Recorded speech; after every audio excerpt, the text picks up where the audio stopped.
Good morning. My name is Bobby, and I'm one of the elders here at Northside. Welcome to day 2 of Holy Week. Yesterday, we heard about Jesus driving people out of the temple, and we're challenged by Pastor Jamie to think about what we might need to look at driving out of our own lives. Today, we reflect on the story of Jesus and the fig tree, as told in the Gospel of Mark. The story begins with Jesus and his disciples leaving Bethany and heading towards Jerusalem. Matthew specifically calls out that Jesus was hungry. I can relate to that. Along the way, Jesus sees a fig tree in the distance, and I can just imagine him getting excited for a fresh fig breakfast as he gets closer. But then he notices that the tree has leaves, but no fruit. Then he does something unexpected. Jesus curses the tree, saying, "May no one ever eat fruit from you again." That's Mark 11:14. His disciples heard him say this to the tree.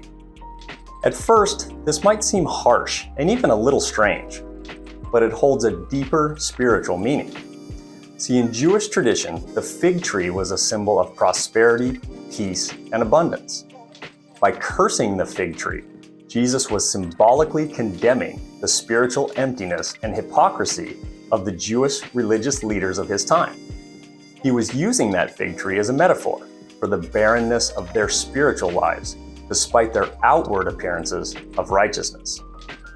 He was also demonstrating the power of faith and the importance of bearing spiritual fruit in our own lives.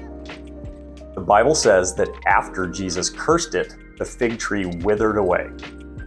The disciples were amazed at what just happened.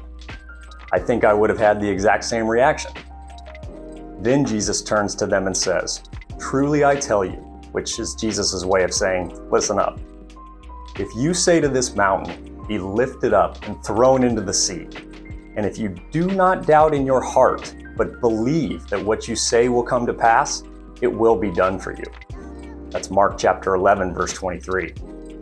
Jesus is telling his disciples to have faith in God and to pray with sincerity and with trust. This is a powerful message for us to remember during Holy Week as well. It reminds us that our faith in God has the strength to move mountains, and that we have the power to bear spiritual fruit in our own lives. But we must be sincere and trusting in our prayers. In our lives, we may encounter spiritual emptiness and feel like we are not bearing any fruit. But we can choose to respond with faith and trust in God's power and in God's guidance. We can pray for the strength and wisdom to bear good fruit in our own lives.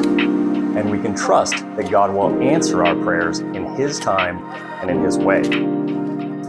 As we continue on with Holy Week, let's reflect on the story of Jesus and the fig tree and the powerful message that it holds.